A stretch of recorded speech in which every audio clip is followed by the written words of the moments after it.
কোনো মসজিদ থাকবে না। আমরা অশোকনগরে পাড়ায় পাড়ায় মোড়ে মোড়ে সব মন্দির করা শুরু করে দিয়েছি।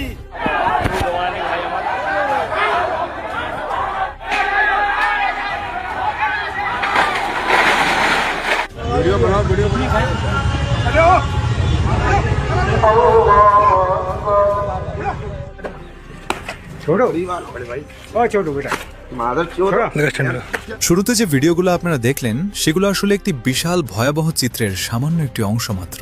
এ যেন হিমশৈলের চূড়া, যার নিচে লুকিয়ে আছে আরো অনেক গভীর ক্ষত, আরো অনেক পোড়া স্বপ্ন, আরো অনেক চোখের জল। ক্ষমতার মাত্র ৪৮ ঘন্টা না পেরোতেই পশ্চিমবঙ্গ জুড়ে লক্ষ লক্ষ মানুষের বাড়িঘর ভেঙে চুরমার করা হচ্ছে, পুড়িয়ে দেওয়া হচ্ছে মসজিদ, মাদ্রাসা, যে জায়গাগুলো শুধু ধর্মীয় উপাসনালয় নয়, বহু মানুষের হৃদয়ের সাথে যুক্ত স্থান।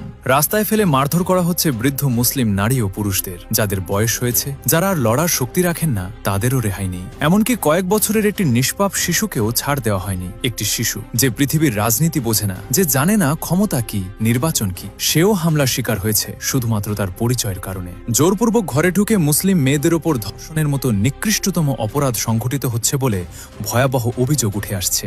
দোকান, শপিং মল, বাসাবাড়ি, যেখানে যা পাওয়া যাচ্ছে সব লুটে নেওয়া হচ্ছে প্রকাশ্যে, দিনের আলোয়, সবার চোখের সামনে। আর এই গোটা তাণ্ডবের মাস্টারমাইন্ড হিসেবে যার নাম উঠে আসছে, তিনি হলেন সদ্য বিজয়ী বিজেপি নেতা শুভেন্দু অধিকারী। আজকের এই প্রতিবেদনে আমরা যথাযথ প্রমাণ ও ভিডিও সহ পুরো বিষয়টি আপনাদের সামনে তুলে ধরব। ভিডিওটি শেষ পর্যন্ত দেখুন, কারণ প্রতিটি তথ্য, প্রতিটি দৃশ্য আপনাকে ভেতর থেকে নাড়িয়ে দেবে। চলুন শুরু করা যাক। ভারত স্বাধীন হয়েছে আজ ৭৭ বছর হলো। এই দীর্ঘ ৭৭ বছরে অনেক কিছু বদলেছে এই উপমহাদেশে, কিন্তু একটি বিষয় বদলায়নি। প্রধানমন্ত্রী নরেন্দ্র মোদীর দল বিজেপি একটিবারের জন্য পশ্চিমবঙ্গে নিজস্ব সরকার গঠন করতে পারেনি। দিল্লির করিডোরে বসে বছরের পর বছর, দিনের পর দিন তারা যে স্বপ্ন লালন করে এসেছে, সেই দীর্ঘ প্রতীক্ষার অবসান হয়েছে এই ২০২৬ সালের পশ্চিমবঙ্গ বিধানসভা নির্বাচনে। বিপুল আসন নিয়ে জয়ী হয়েছে বিজেপি, আর পরাজিত হয়েছেন তিনি, যিনি এত বছর ধরে পশ্চিমবঙ্গকে বুকে আগলে রেখেছিলেন, যিনি এই মাটির মানুষদের অধিকারের কথা বলেছেন প্রতিটি মুহূর্তে, যাকে কোটি কোটি মানুষ